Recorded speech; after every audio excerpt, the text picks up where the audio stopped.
سلام عزیزان، روزتون بخیر. امروز میخوایم با هم کوکی کرنبری درست کنیم، کرنبری و پسته.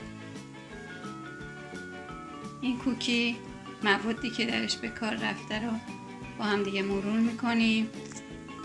کره داریم 226 گرم یا یک پیمانه. آرد داریم 300 گرم یا 2 و 1/3 پیمانه. نمک داریم 1/2 قاشق چای خوری. وانیل 1 قاشق چای خوری. مغز پسته خرد شده حدود 100 گرم. میتونه این مقدار کمتر باشه یا دوست داشته باشین بیشتر باشه. کرنبری داریم حدود 150 گرم. با چاقو خوردش میکنیم چون درشته.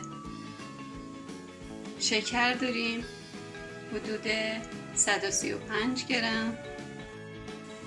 کره و شکر رو با هم میزنیم با وانیل حدود 2 دقیقه با سرعت متوسط. آرد و نمک رو با هم مخلوط کرده به کرمون اضافه میکنیم هم بخوره تا یک دست بشه. به این مرحله که رسید پسته و کرنبری رو اضافه میکنیم و همه رو با هم مخلوط میکنیم. زیادم ورزش نمیدیم که به روغن نیفته.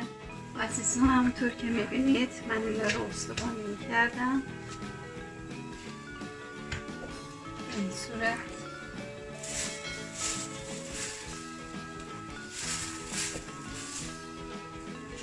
نایلونی میپیچیمشون قشنگ میپیچیم. میتونه درشت باشه میتونه ریز باشه. این استوانه لوله کردنش قطر بیسکویتمونم نشون میده که بیسکویتمون چه سایزی میشه.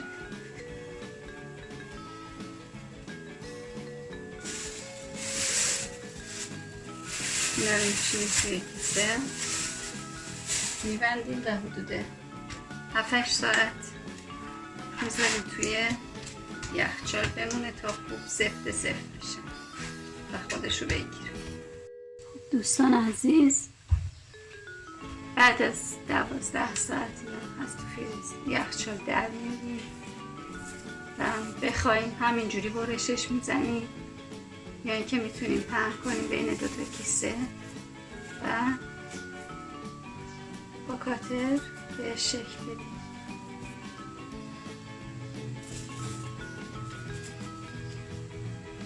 هر فرمی که دوست داشته باشید.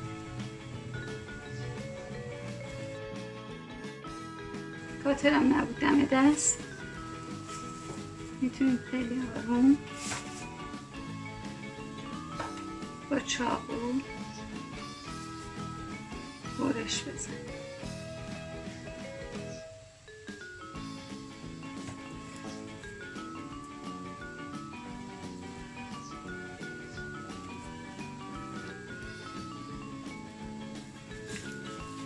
به این صورت همه رو میذاریم توی سینی. باز دوباره بعد اینکه کارمون تموم شد نیم ساعت میذاریم توی یخچال تا با سفت بشه و از یخچال که در آوردیم سریع میذاریم توی فرن 170 درجه حدود 20 دقیقه تا نیم ساعت میکشه. باید نگاه کنید که همین که زیرش تغییر رنگ داد کافی. اینم یه روش راحت تر که میتونید توی دست گلوله کنید و یه مقدار پهنش کنید و بذارید توی سینی.